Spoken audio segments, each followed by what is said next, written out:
समस्त पिलामाने मोर SM education YouTube channel को स्वागत पिलामाने। तो देख आज जो भिडियोटी रोइबो पिलामाने तुमर ओडिया रे तुमर ग्रामर पिलामाने सरी जायछि। तुम ग्रामरटा पिलामाने जो देखिन जाई ग्रामर रे मु प्ले लिस्ट बने दीची तुम जाई हेटी देखि परिबो।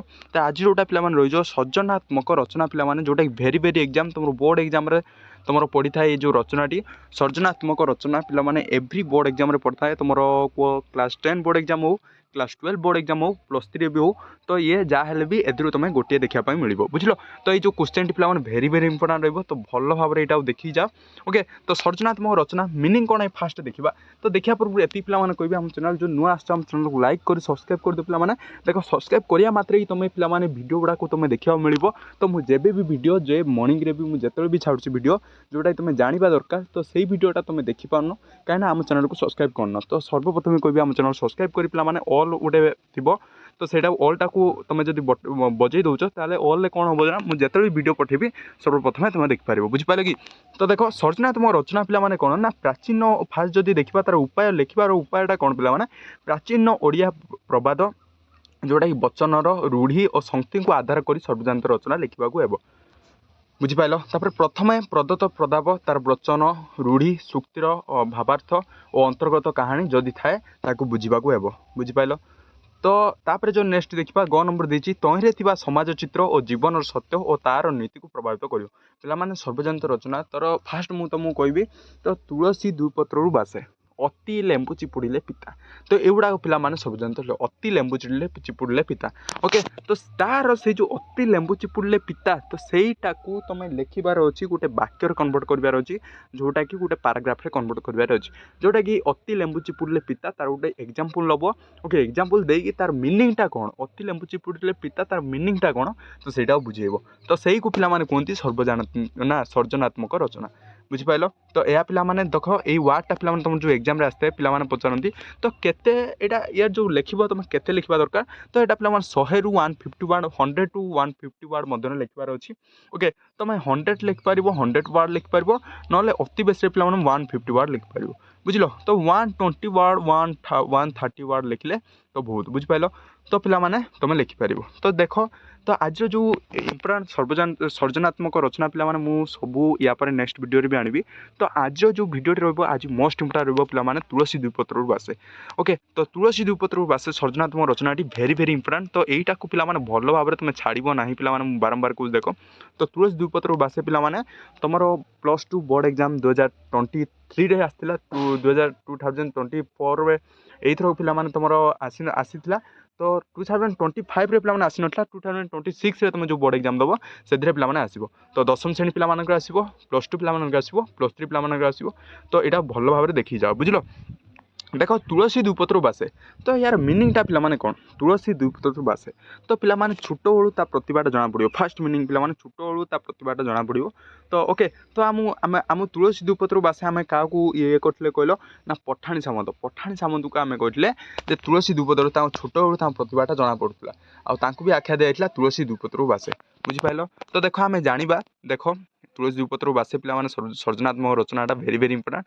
देख आमर कौन देती पढ़ा बाल्य अवस्था जड़े सुगुण संपन्न बा दुर्गुण संपन्न होगा ता आभास मिलता है। तो बाल्य अवस्था से पे जना पड़े जे से पिलाटी किमिति एवं से तुलसी दुपत्र बासे। तो से पे फास्ट एग्जांपल कहली पठाणी सामंत को कहुई तुलसी दुपत्र बासे माने बाल्य कालू से जना पड़े से किपरि थे बुझल। तो तापर जो नेक्स्ट देखा पिलाटी जदि भविष्य में जड़े सचोट और बड़ मनीष हो तो फास्ट सेकेंड लाइन कौन देला पिलाटी जदि भविष्य में जड़े सचोट और बड़ मनीष हो ताहले से पिलादिनटी हेतु देवा दिन रु ही जना पड़ बुझ ताहले से पिलाटी हेतु देवा दिन रु ही निजर सुगुणर समस्त को आपणार करनेब बुझिपाल। तापर नेक्स्ट पॉइंट लिखिब तो अपरक्षरे जदि कौन पिला भविष्य में जड़े मंद प्रकृतिर लोक हेब ताहले ताहार खल बुद्धि बा दुष्ट बुद्धि से पिलादी प्रकाश पाइब बुझल। तो जदि पिलाटी पिला माने गोटे भविष्य में जड़े मंद प्रकृतिर लोक हेब ताहले ताहार खल बुद्धि और दुष्ट बुद्धिटा से पिला दिन ही प्रकाश पाई बुझल। जदि से पिलाटी कौन हो मंद प्रकृतिर लोक हो एवं फल प्रकृतिर लोक हो पे पिला दिन ही से प्रकाश पाई से किमितिया पिला हम।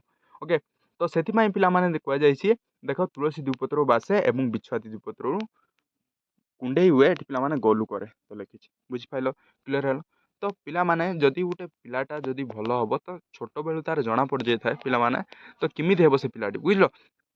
ତାପରେ ନେକ୍ସଟ ପଏଣ୍ଟ ଦେଇଛି ଭଗବାନ କୃଷ୍ଣ କଂସର ବନ୍ଦୀ ଘରେ ଜନ୍ମ ନେଇଥିଲେ। ଭଗବାନ କୃଷ୍ଣ କଂସର ବନ୍ଦୀ ଘରେ ଜନ୍ମ ନେଇଥିଲେ ଏବଂ କଂସାସୁର ଏବଂ ବାସୁଦେବ ଦେବକୀର ଲୁହା ଶିକୁଳିକୁ ବାନ୍ଧି ରଖିଥିଲେ। ବୁଝିଲ, ଏଠି ଆମର ମହାଭାରତରୁ ଆସିଲା। ଭଗବାନ କୃଷ୍ଣ ଜାଣିଛନ୍ତି, ଆମେ ଜାଣିଛନ୍ତି ସବୁ, କଂସର ବନ୍ଦୀ ଘରେ ସେ ଜନ୍ମ ନେଇଥିଲେ ଏବଂ କଂସାସୁର ବାସୁଦେବଙ୍କ ଏବଂ ଦେବକୀରୁ ଲୁହାର ଶିକୁଳିରେ ବାନ୍ଧି ରଖିଥିଲେ। ତ ମାତ୍ର କୃଷ୍ଣ ଜନ୍ମ ହେବା ପରେ ସେଇ ଶିକୁଳି ଖୋଲି ଯାଇଥିଲା। ଯେତେବେଳେ କୃଷ୍ଣ ଜନ୍ମ ହୋଇଥିଲେ ସେ ଶିକୁଳିଟା ଖୋଲି ଯାଇଥିଲା। ଓକେ, ତ ଜନ୍ମ ହେବା ପରେ ଶ୍ରୀକୃଷ୍ଣ ତାପରେ ବନ୍ଦୀ ଘରରେ ସବୁ ଦ୍ୱାର ଫିଟି ଯାଇଥିଲା। ତ ପ୍ରହରୀ ମାନେ କାଳ ନିଦ୍ରାରୁ ଅଚେତନ ହୋଇଥିଲେ। ତ ପିଲାମାନେ ମୁଁ କହିଲି ଗୋଟେ ଗଳ୍ପ ଯାହା ହେଲେ ଲେଖିବ। ତ ଏଠି ପିଲାମାନେ ଶ୍ରୀକୃଷ୍ଣଙ୍କ କଥା ଲେଖିଛି। ଏଠି ତମେ ଲେଖିପାରିବ ପଠାଣି ସାମନ୍ତକୁ ବି ଲେଖିପାରିବ, ବଟ୍ ଏଠି ଶ୍ରୀକୃଷ୍ଣଙ୍କ ଏଇଟା ବି ଜାଣିବା ନିହାତି ଜରୁରୀ। ବୁଝିଲ, ତ ଦେଖ ପ୍ରହରୀ ମାନେ କାଳ ନିଦ୍ରାରେ ଅଚେତନ ହୋଇଥିଲେ। ତ ସେଇ ଯୁଗଳରେ ବାସୁଦେବ ଶ୍ରୀକୃଷ୍ଣଙ୍କ ଏକ ପାତ୍ରରେ ଶୁଆଇ ନେଇ ରାଜାଙ୍କ ନନ୍ଦନରେ ଘରେ ଛାଡ଼ି ଆସିଥିଲେ। ବୁଝିପାରିଲ, ତ ଯିବା ବାଟରେ ପିଲାମାନେ ଅନେକ ବିପଦର ସୂଚନା ମିଳିଥିଲା ମଧ୍ୟ ସବୁକିଛି ଆପେ ଆପେ ଦୂର ହୋଇଥିଲା। ବୁଝିପାରିଲ, ପୁରା କ୍ଲିୟର ରହୁଛ। ତାପରେ ନେକ୍ସଟ ପିଲାମାନେ କ'ଣ ହେଲା ଦେଖ, କୃଷ୍ଣ ନନ୍ଦ ରାଜାଙ୍କ ଘରେ ଏବଂ ସ୍ନେହମୟୀ ଜନକୀଙ୍କ କୋଳରେ ବାଲ୍ୟ ସମୟ ଅପୂର୍ବ ଲୀଳା ଖେଳ କରି କଟାଇ ଦେଇଥିଲେ। ବୁଝିପାରିଲ, ତାପରେ କୃଷ୍ଣ ଯେ ସାଧାରଣ ଶିଶୁ ନୁହନ୍ତି ପିଲାମାନେ, କୃଷ୍ଣ ତ ସାଧାରଣ ଶିଶୁ ନଥିଲେ, ତାହା ତାଙ୍କର ପ୍ରତ୍ୟେକ କାର୍ଯ୍ୟରୁ ପ୍ରମାଣିତ ହୋଇଯାଉଥିଲା। ବୁଝିଲ, ତାଙ୍କର କାର୍ଯ୍ୟରୁ ପ୍ରତ୍ୟେକ କାର୍ଯ୍ୟରୁ ସେ ପ୍ରମାଣିତ ହୋଇଯାଉଥିଲା। ଓକେ, ତ ସେଇ ବାଳକ ଦିନରୁ ସେ ଅନେକ ଅସୁରୀଙ୍କୁ ମାରିଥିଲେ। ପିଲାମାନେ ସେଇ ବାଳକ ଛୋଟଟି ହେଇକି ପିଲାମାନେ, ତୁମେ ଏଇଟା ଦେଖିଥିବ, ତୁମେ ଯଦି ଦେଖିଛ ପିଲାମାନେ ତ ମହାଭାରତ ଦେଖ, ତ ସବୁକିଛି ତୁମେ ପଢ଼ିବା ଦରକାର। ଗୀତା ମହାଭାରତ ପଢ଼ିବା ଦରକାର, ଯାହାଦ୍ୱାରା ତୁମେ ଜାଣିପାରିବ। ରାମାୟଣ ବି ଦେଖିବା ଦରକାର। ଓକେ, ତ ପିଲାମାନେ ଶ୍ରୀକୃଷ୍ଣ ଯେତେବେଳେ ଛୋଟ ଥିଲେ ପିଲାମାନେ ଛୋଟବେଳୁ ବି ସେ ଅସୁରୀଙ୍କୁ ମାରିଥିଲେ। ବୁଝିଲ, ଏଇଟା ମନେ ରଖିବା ନିହାତି ଦରକାର। ତ କାଳନୀୟ ଗର୍ଭକୁ ହରଣ କରିଥିଲେ। କାଳିନୀୟ ନାଗର ଗର୍ଭକୁ ହରଣ କରିଥିଲେ। ଇନ୍ଦ୍ରର କୋପରୁ ଗୋପପୁରକୁ ରକ୍ଷା କରିଥିଲେ। ବୁଝିଲ, ଇନ୍ଦ୍ରର କୋପ ଯେଉଁ ଥିଲା ତ ସିଏ ଛୋଟବେଳୁ ହିଁ ସେ ଗୋପପୁରକୁ ରକ୍ଷା କରିଥିଲେ। ବୁଝିଲ, କ୍ରମେ ସେ ମଥୁରାକୁ ଯାଇ କଂସାସୁରର ମୃତ୍ୟୁ କାରଣ କହିଥିଲେ। ତ ସେ ପୁଣି ଲାଷ୍ଟକୁ ପିଲାମାନେ କ'ଣ ମଥୁରାକୁ ଯାଇଥିଲେ ଏବଂ କଂସାସୁରର ମୃତ୍ୟୁର ବି କାରଣ ହୋଇଥିଲେ। ବୁଝିପାରିଲ, ତ ତାପରେ ଯେଉଁ ନେକ୍ସଟ ଦେଖିବା, ନେକ୍ସଟ ପାରାଗ୍ରାଫ ଏତିକି ପିଲାମାନେ ଲେଖିବ, ଏତିକି ଲେଖିବ ପିଲାମାନେ। ତାପରେ ନେକ୍ସଟ ଦେଖିବା ଯଦି କୃଷ୍ଣ ପରବର୍ତ୍ତୀ ସମୟରେ ମାର୍ଯ୍ୟାବର୍ତ୍ତର ନିୟନ୍ତ୍ରଣକାରୀ ଭାବରେ ନିଜର କାର୍ଯ୍ୟ କରିଥିଲେ। ସେ ଯେ ଲୀଳା ପୁରୁଷୋତ୍ତମ ଏବଂ ଦୁଷ୍ଟମାନଙ୍କୁ ବିନାଶ କରି ଧର୍ମ ପ୍ରତିଷ୍ଠା କରିବା ତାଙ୍କର ମୂଳ ଲକ୍ଷ୍ୟ ଥିଲା।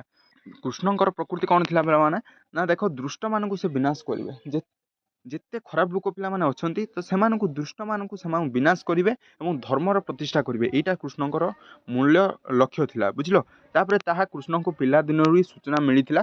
ତ ସେ ପିଲାମାନେ କେମିତି ହେବେ, ତାପରେ ଯଦି ଦେଖିବ ଏଠି ଲେଖାଯାଇଛି କେବଳ ଶ୍ରୀକୃଷ୍ଣ କାହିଁକି ଭଗବାନ ବୁଦ୍ଧ, ଯୀଶୁ, ଶଙ୍କର ଆଦି ତାଙ୍କର ଜଣାପଡ଼ିଯାଇଥିଲା ପିଲାବେଳୁ।